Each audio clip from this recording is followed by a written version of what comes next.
Hello, Instagram family.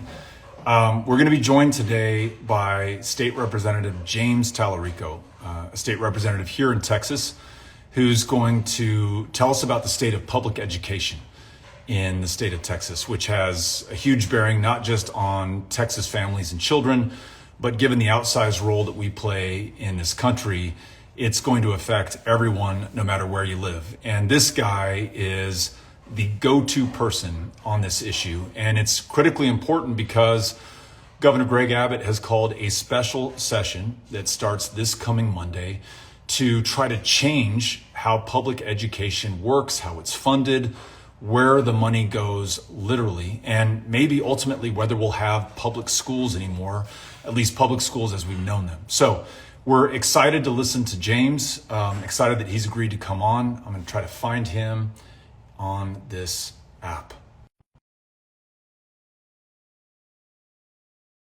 Request to join, and he should be coming up momentarily. Hello, everybody. I get to see everybody who's checking in from around the state. Hey, James. Hey, how are you? I'm good. Are you in the Capitol right now? I am. This is our Capitol office. I also wanted to show you, so my staff loves you a lot more than they love me. And the reason I know that is that this is the first thing you see office. Let me make sure your viewers can see that. That's great. I need to get Shepherd Ferry James Talarico print for my office. Yeah, exactly. So that we're matching. And I'm guessing you're in the Capitol in part because it's your job. You're a state representative. That's where you work. And also you guys are getting ready for a special session that the governor's called in. For those folks in or outside of Texas who are unfamiliar with special sessions, the state legislature meets once every 2 years for not even half a year, and then they're supposed to go home. But the governor can call them back if he feels that there's unfinished business or something that's arisen in the meantime that needs to be addressed. And the thing that he's bringing James and his colleagues back to work on is public education funding, and specifically the governor's proposal for vouchers. But before we get to that, could you help describe the state of public education in Texas today? Where are we starting from? And that might help us understand the governor's proposal in context. Yeah. So first, the reason I care so much about this is, and you know this, Beto, that before I ran for office, I was a public school teacher, and I taught in San Antonio ISD on the west side of the city. And I know you know the west side of San Antonio. It's a beautiful, historic Mexican-American neighborhood, and it's also one of the poorest zip codes in the state of Texas, one of the poorest zip codes in the country. And so I saw my students struggle every day to overcome poverty, overcome racism, overcome systems, including our educational system, that were designed to hold them back, designed to hold their families back and their communities back. And I taught in 2011. This when I started teaching, and it was right after the legislature cut $5 billion from our public schools. And so I saw firsthand what that kind of underfunding does to kids and to teachers and to families. I had 45 kids in one classroom at Rhodes Middle School, room 112. It was 45 sixth graders, and it was right after lunch. So you can imagine, the chaos of trying to teach that many kids. There weren't enough desks, weren't enough chairs. So I had kids sitting on the air conditioning unit. And this is in the 21st century, in the wealthiest country in human history. We had kids sitting on the air conditioning unit. And despite that, there's a narrative out there about schools failing and trapping kids in failing schools. The data suggests otherwise. In fact, Texas teachers have recovered from COVID learning loss faster than anyone expected, despite not having the tools and funding and resources to do the job we're asking them to do. So we are 43rd in the nation in per student education spending. We are about $40 billion behind the national average in funding for our schools. And because of that, you have teachers struggling to serve all the students that they're you've got an accountability system that encourages teachers to teach to the test. All these things are conspiring to hold our kids back, hold our teachers back, hold our communities back. And that's why this voucher scam is really terrifying for folks who believe in public education and believe in the next generation. And you're outlining some of the problems that we have within the system. Teachers are very underpaid to the point that it makes me wonder sometimes who goes into this profession knowing the challenges that they're going to be up against. Class sizes, teaching to the test, as you mentioned, being underpaid, $7,000, $10,000, $20,000 against the national average, depending on where you teach in Texas. Most Texas teachers holding down a second or a third job, not for fun or for kicks or because they're bored, but because they literally cannot make ends meet without that. Teachers in Texas, everywhere, but certainly here, are my heroes, because you do this because of the public service and the chance to make these kids' lives better, despite the hardships that you and they are going through. So we've got those challenges. We also have some outcomes that are, less than where we want them to be, right? The literacy levels and ability to read at grade level, how we perform on some of these tests, our ability to graduate people, to graduate them on time, to make sure that education turns into something that's going to allow them to lead truly fulfilling lives. There are problems, and one could be forgiven for giving the governor a chance and saying, hey, I see this in my own public schools. I mean, Amy and I are the parents of 3 kids in the public schools in El Paso. We see what you're talking about, James. So, hey, the governor wants to call the state reps into a special session and get this stuff fixed. Thank God somebody needs to fix this stuff. But tell me what his proposal is and whether or not it meets the challenges that you've just described. Yeah, we have immense challenges, as you mentioned, I just outlined in our public education system. And so the idea of a education special session sounds like it might be necessary and helpful. But the governor just, I think 2 hours ago, released the agenda for this special session that starts on Monday. There's only one educational item on that agenda, and it's private school vouchers. And for those that are watching that aren't education policy wonks, a voucher is anytime you are taking our precious hard-earned tax dollars, taking them out of underfunded public schools and giving them to unaccountable private schools. And that's the only item he has on his agenda. Nothing about teacher pay, nothing about increasing funding for special education, nothing about technology in the classroom, nothing about accountability or assessment reform, nothing about early childhood education. I mean, the list of things that we could focus on and that we could do real good on is long and urgent. And yet the governor neglected to put any of that on the agenda for this special session, which to me suggests he's not interested in supporting or improving public education or helping or supporting our students. He's interested in doing the bidding of 2 billionaire mega donors in West Texas.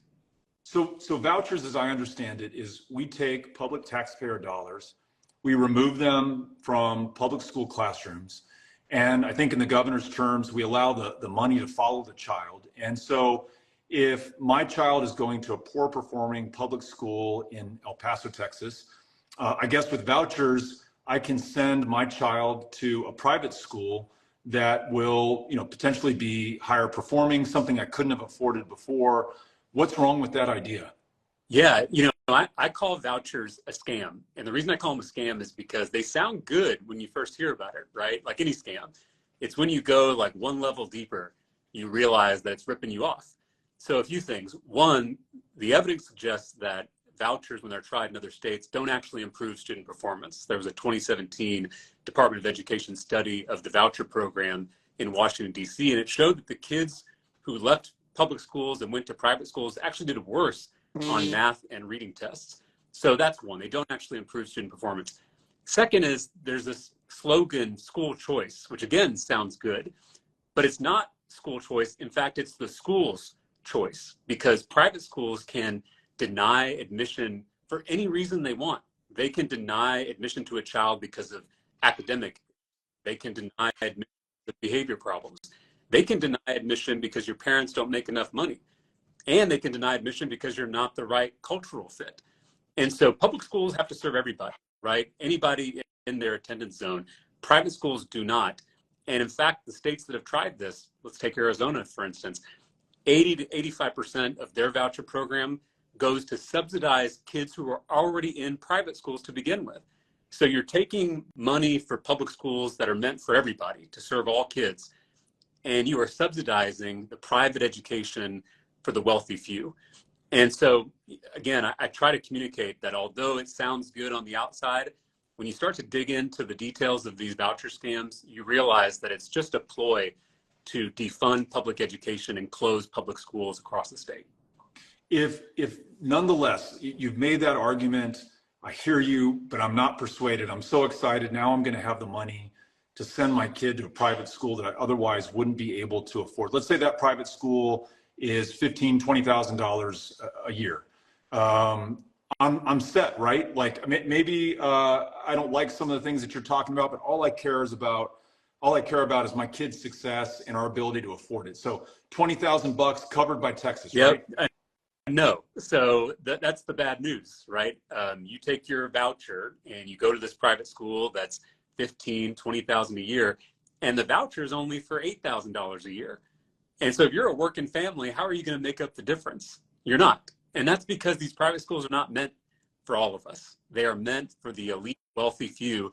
And that's exactly who's funding this effort, right? We know the investigative journalism that's been done on this issue shows that it's being pushed to billionaire owners because they know it's going to benefit them, and it's going to close public schools and replace them with private Christian schools, which is their ultimate ideological goal. So if we really wanted to help students that are struggling, there are so much to do to dramatically increase the resources for our struggling schools. We could boost teacher pay by $15,000 and attract the best and brightest into our classrooms. We could put innovative technology and high quality curriculum into every classroom. We could provide universal high quality early childhood education starting at birth for every child in Texas, because we know the research suggests that's the closest thing we have to a silver bullet in education policy. Those are all the things we know actually improve student performance and help families, but we're not doing any of that, right? Instead, we're going to do this voucher scam, which is not meant for all of us. It's only meant for the wealthy few who can afford it. I'm asking this in total intellectual honesty. If the voucher's not going to cover the tuition for my kid's private school, if it's going to drain resources from the public school that's already struggling to make ends meet because we've so underfunded public education in the state of Texas, if in rural communities where there may not be a private school to send my child to, and yet nonetheless funds will be drained from his public school classroom, if this is going to worsen an already terrible situation when it comes to public education, not because of teachers, students, or families, but because of the Republican governor, lieutenant governor, and majorities who refuse to step up and do their job. Why is this happening? And what's the end goal here? I mean, are there people who really believe that this will improve the quality of education? Is anyone able to say with a straight face that public schools could survive this?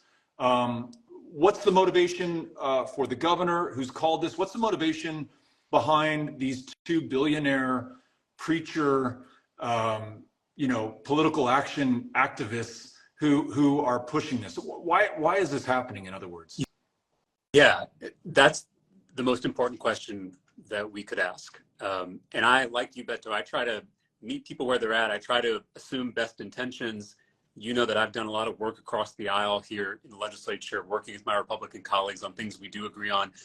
And so I try not to, assume people's motives, but there is a tremendous, shocking amount of evidence to suggest that the people who are pushing this voucher scam, including those two billionaire mega donors from West Texas that you mentioned, are doing this because they want to dismantle public education in this state and in this country.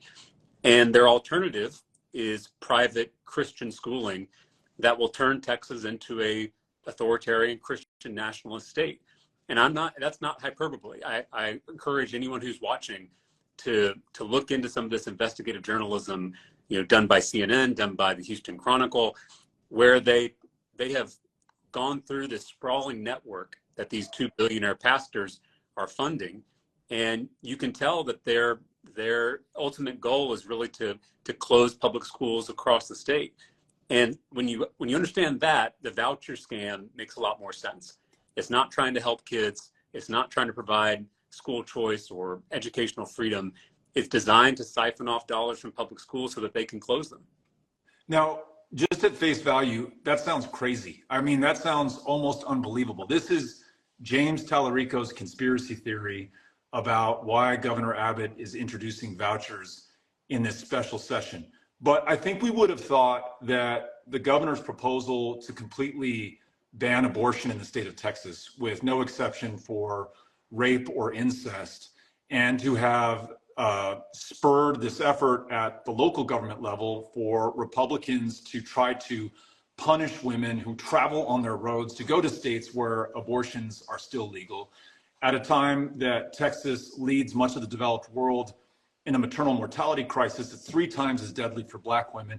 If you had told me 2-3 years ago that Abbott would not only introduce this, but be successful in making us the epicenter of the attack on women and reproductive health care and consigning far too many to suffering and death, I might have said that was crazy and a conspiracy theory. But look at where we are today. And so for those who have not seen these stories that James is talking about, he's 100% correct. 2 billionaire mega donors who've given to every single Republican member of the Texas Senate, who, as James has said, have effectively purchased the acquittal of the twice indicted, very corrupt Ken Paxton, the top law enforcement official in the state of Texas, who survived that trial in the Senate in large part because of the donations that these 2 billionaires poured in, who funded most of the Republicans that James works with in the Texas House. This is exactly what they want to do. And if we let them, this is where we will end up in Texas. So I want to make sure that we land on a note of hope if it is not false hope, and if we're not leading people to an expectation that we can never realize. I've got to think, James, that in addition to Democrats who stand for public education and public school educators and the families and the communities that depend on them, there have got to be some Republican allies in there who come from, for example, rural communities, who will be hit especially hard by this voucher scam that you're describing. Tell us how we might come out of this special session with a victory instead of that dystopian future that you just described. There's absolutely reason for hope. We defeated this voucher scam earlier this year in the regular session because there was a bipartisan coalition in the Texas House of Democrats and rural Republicans who know very well what this voucher scam is going to do to schools across the state, but particularly in rural communities that have been hollowed out over the last few decades. But to be able to do that again, to organize effectively, we've got to understand the scope of the challenge that we face. That's why it's so important that we not just,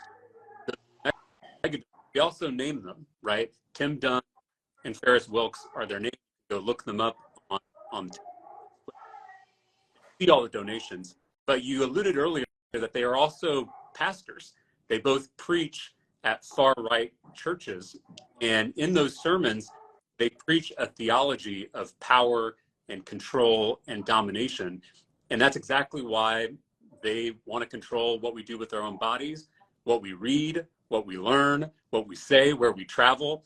Control is their ultimate goal. And they can't do that in a free democratic society, robust public schools that empower all of us to think for ourselves. That's their problem with public education.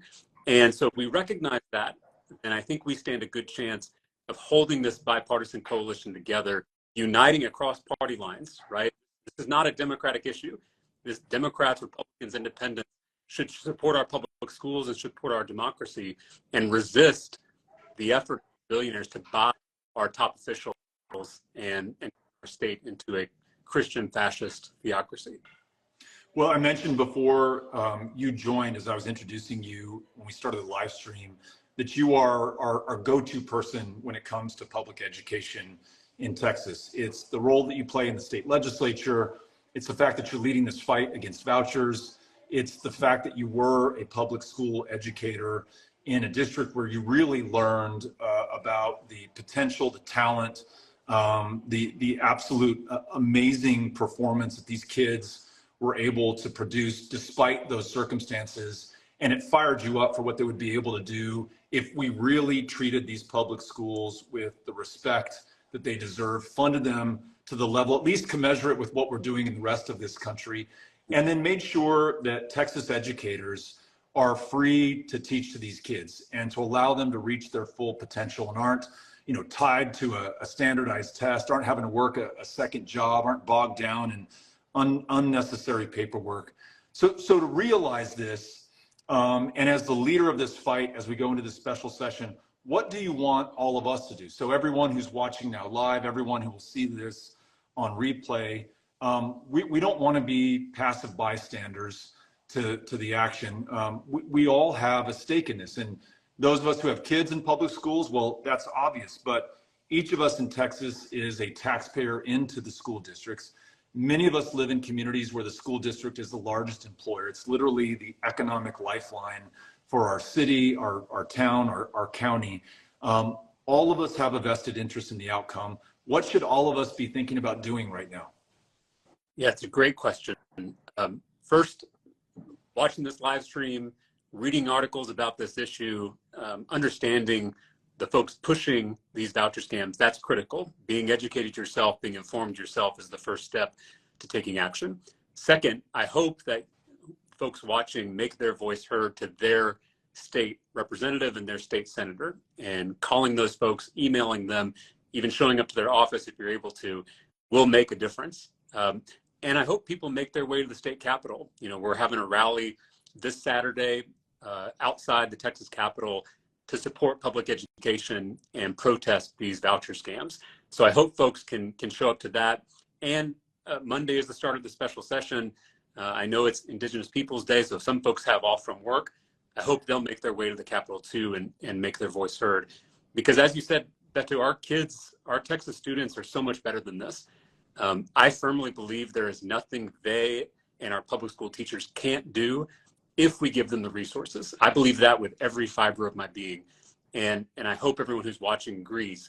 And if you do, then it's time to take action, because this is the greatest threat we've ever faced against our public education system. And I'll say, because I know you've got folks watching who don't live in Texas, Texas is the front line in the fight to save public education. So what happens here will determine what happens across the. So everyone needs to be involved in this fight. And I hope they make their voice heard in the weeks ahead. Lots of fire and heart emojis floating over what you just said, and I second those. You mentioned people who are watching from out of state. Here's a good question. You touched on this, but I think it's worth hitting again. My avenging angel says, I was a school board director in another state. Parents want to hear how you are going to fix it. You understand the issues by living it. How do you propose to fix it? So, earlier, my avenging angel, James, talked about, what his vision is, what the state legislature could be doing instead of vouchers. But let's give him another shot at this. So, James, fast forward to the end of this special session. You and your colleagues have been successful in defeating this voucher scam that would drain public schools to give more money to already wealthy families whose kids are already going to private schools. The worst idea ever. And there's a lot of competition in Texas from the Republican legislators and governor. You defeat that, and the spotlight turns to you, and they say, okay, you guys didn't like this. We still have a problem with public education. What is your vision for the state of Texas? And maybe, James, you could take the long view on this. What could we do right away to right the ship? But what could we look forward to over the next 10, 20 years? How does Texas go from 43rd, which I think you said earlier, to number one in the nation, where every family wants their kid in public schools? You see resources being drained from private schools because no one wants to go to them anymore in Texas because public schools are so competitive and are offering a world-class education. How do we get there? Oh, such a great question. And I have so many thoughts. But everything in education, it's a complex enterprise, right? It involves feeding kids, transporting kids, teaching all kinds of academic subjects, extra curriculum, parent involvement. There's all these things, but it's all simplified because everything comes down to the relationship between a student and an educator, between a kid and a teacher in a classroom. That is the core of public education. So if I were to prioritize, the first thing I would do is use some of the historic budget surplus that we have in this state. $33 billion in surplus money. That's not even touching our state, which has almost 20 billion. I mean, we are possessed of almost boundless resources in this state, and yet we're not investing any of that into our kids and our teachers. So I would take some of that. I would take about half, and I would provide a $15,000 pay raise to every teacher in Texas and a 50% pay bump to all support staff, because it's not just our classroom teachers, it's our educators who serve as bus drivers, as paraprofessionals, as food service workers. Those folks do the work of education every single day with our kids, and they are working for poverty level wages. So, Greg Abbott likes to brag about stealing businesses from blue states like California and New York. If we were to pass a $15,000 pay raise, that would rocket Texas into the top 10 states for teacher pay. And then we could start stealing the best teachers from California, the best teachers from New York to come teach here in Texas. We could make Texas the #1 destination for teachers and educators in the entire country, maybe in the entire world. So that's one. Go ahead. No. I was just going to read a comment that I think lines up exactly with what you're talking about. Mikey B, 1671, says, public school teacher here. We've had to make so many cuts this year due to lack of funding from Austin. So Mikey B, I hope you're listening to James, and I hope this is giving you some hope. We so often want Democrats to fight and to fight back on the issues that we really care about. And no one is fighting harder in Texas than James on this. And not just against bad shit like vouchers, which he's certainly doing. And I have every reason to believe he and his colleagues will be successful in stopping this scam. But right now he's describing, Mikey B, what you have to look forward to in the future if you can stay the course. But I interrupted you. Keep going. So point number one, we're going to make this the top state in the nation in which to teach. And it's not just pay. It's also working conditions. It's also support. It's also the ability to advance in the teaching profession, right? I mean, if you become a teacher tomorrow, 10 years, 20 years from now, you're basically going to be making the same amount of money. What other profession treats its professionals in that way, right? So opportunities to advance. And that right now, if you're a good teacher, the first thing we do is take you out of the classroom and make you an administrator, right? We got to change that to where if you're a great teacher, you could earn $100,000, $150,000, $200,000 a year by doing that incredible work in a classroom with our kids. So teaching has to be first and foremost to anything that we do for our schools. Second, I said earlier, I don't believe in silver bullets when it comes to education policy, but the closest thing we have to a silver bullet is high quality early childhood education and care. 85% of brain development happens before the age of 3, right? That's prime time in child development, and we are nowhere to be seen as a state. Child care is now more expensive than college in Texas. Child care centers are closing across the state. Child care workers are working at poverty level wages. So I would make a tremendous investment in early childhood education and provide that opportunity to every single baby in Texas, starting when they're in the womb with home visiting programs to new moms, to teach them how to be their child's best first teacher. And then providing those opportunities from 0 to 3, 0 to 4, to ensure that every kid is ready for kindergarten. Because we have kids showing up for kindergarten who are already behind, right? If you're growing up in poverty, if your parents have to work full time and you're not summer camps like rich kids, you're going to already be behind by the time you start kindergarten. So early childhood education has to be the second thing we focus on. And then I think third, after we do teacher pay, after we do early childhood education, is fixing our assessment and accountability system to be helpful to teachers and not be a burden or be a hindrance, which it is right now. There are ways with technology you can be assessing students seamlessly throughout the year, integrated within the instruction of a classroom, rather than doing a giant, scary test at the end of the year that makes kids so anxious that they're throwing up before they take the test. And so we should radically reimagine what assessment and accountability looks like in the state to ensure that it's measuring what matters, and not forcing teachers to teach to a test, and hurting our kids in the process. Man, that is such an easy agenda to understand. And James, somebody was just commented that you're one of the best communicators they've ever heard. And I agree with the person who just posted that comment. Being a middle school. And so like I can take this home and remember this. We're going to make Texas the best place to be a teacher for all the reasons that you just described. We're going to invest in early childhood learning, and we're going to change how we assess performance and make it work for the student first and foremost, and for the teacher, the educator, the rest of the state. And I think a great place to start, if we want to get that right, is to listen to the educator about how we can best assess performance. I have yet to meet the educator who doesn't want to be a better educator, who doesn't want feedback, who doesn't want to improve, who doesn't want to get better over time. Of course they do. We all do. But the way we're doing it right now could not be any more stupid. And so let's listen to the people who are in the classroom right now and in these schools when we come up with these ways of better assessing. That's such a great agenda. And I hope there's a future not too far off where there's a Governor Talarico who is calling the legislature back in for a special session. And instead of proposing to defund public schools and to impose this crazy white nationalist fever dream on Texas, we instead have somebody who is saying, let's be the best in the nation and make sure that every child can succeed. Man, who could not get behind that? Democrat, Republican, independent, or otherwise? I just don't know.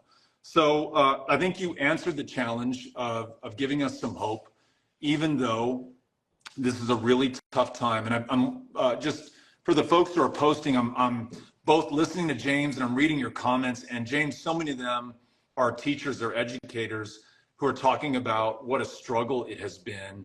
And you're giving them hope, but they're also, many of them, and I know you know this because they talk with you about this, many are approaching the point of no return, where they've just got to go into another profession, get another job, for their sanity, for their health, for their bottom line in their household. And so often, though, the ones who stay say, look, I want to do that. I'm tempted to do that. I'm really burned out. But if I go, who's going to be there for these kids that I care so much about?